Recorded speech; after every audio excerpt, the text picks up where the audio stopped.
I titled this talk Der Wegweiser, which means signpost in German. This is about an encounter which happened to me 2 months ago. On New Year's Eve in 2019, I was in New York and taking a walk along the Hudson River Greenway. Before sunset, I saw a middle-aged guy drawing something on the ground with a rock. It looked as if he hadn't had a bath or square meal in a while. It was about a 10-minute walk from Sisyphus Stones in Washington Heights. The man was drawing dots and lines on sandy dirt. I asked the guy what he was doing and what these dots and lines were. He answered string quartet and then started to sing joyfully while pointing to each drawing with his fingers. It didn't take me long to find that this kind of hieroglyph could be read as musical notation, and I started to get excited about the discovery. I tried to transcribe my memory of his drawing. The figure on the sandy ground, drawn by a named guy, he didn't give his name. Accordingly, while I heard the way he sang and mapped the geoglyph onto paper with a pencil, my transcription might reflect views and desires, as Mason and Miller wrote about the map. Maps always reveal something about the biases and ambitions of their makers.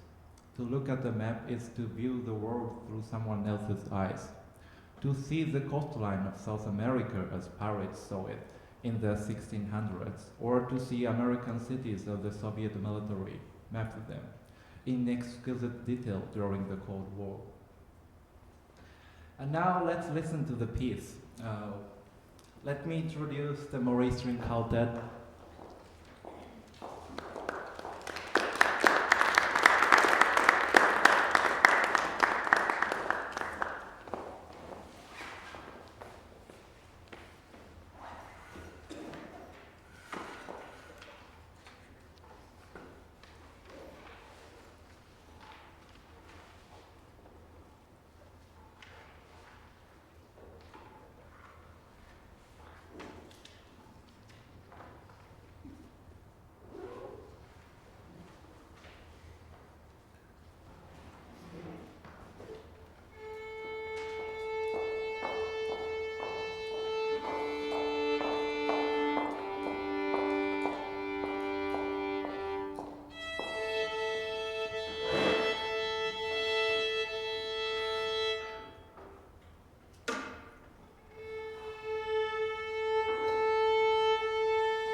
Thank you for performance, the Morii string quartet.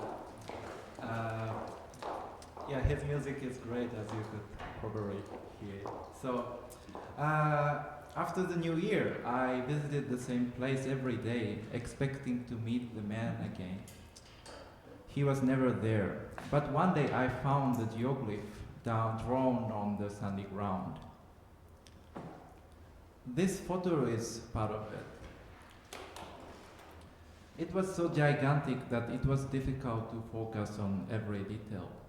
I didn't know for which purpose this geoglyph was drawn, or even which direction it could be read from. But I believe that it was drawn by the same man, and was once again new instruction for a new piece, though I couldn't find him after all. But I came to meet him another day. He was playing the public piano at the Port Authority station when I happened to be walking by the place. I recorded it on my iPhone.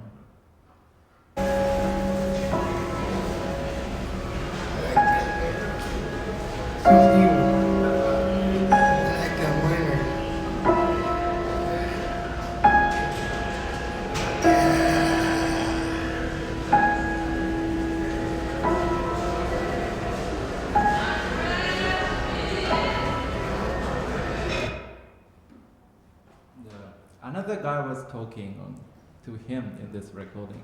I like it, sounds evil, like a minor, and so on. Probably because he wanted to play the piano, but the man never responded, and kept playing the piano. I was there for 40 minutes there while he was playing, endlessly repeating a certain passage. I tried to transcribe this music, but since he never stopped repeating himself, I never knew where the beginning of the phrase was or the end. So I eventually adapted the musical score shaped in a circle.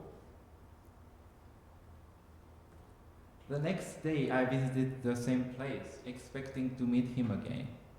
He was there, still repeating the same phrase. I decided to talk to him. This time he stopped playing. I asked him where the beginning and the end of the phrase was. He never answered.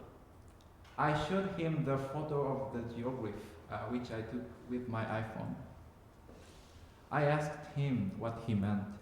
He said he was making music for cajones. I didn't have enough time to talk to him because I had to catch a flight to California. And now, I am looking for someone who might be willing to join this future project. This is music for cajones, for any number of driver performers. Hopefully, someone with a driver license, but no music. Yeah, because I have no driver license, but no music skills are required. If interested, please text me. I am also looking for a place to perform the piece, but I believe I can find somewhere in California, since there are a lot of wide open spaces here. So, I am imagining this project being a kind of mapping project, mapping sounds of cajones onto large space, field, forest, canyon, desert, or anywhere. We can place or display the sound of our imagination. I would like to close this talk by quoting Kitchen and Dutch. Practices based on learned knowledge and skills remake the ink into a map, and this occurs every time they are engaged with. The set of points, lines, and areas is recognized as a map. It is interpreted, translated, and made to do work in the work. As such, maps are constantly in a state of becoming, constantly being remade. Thank you.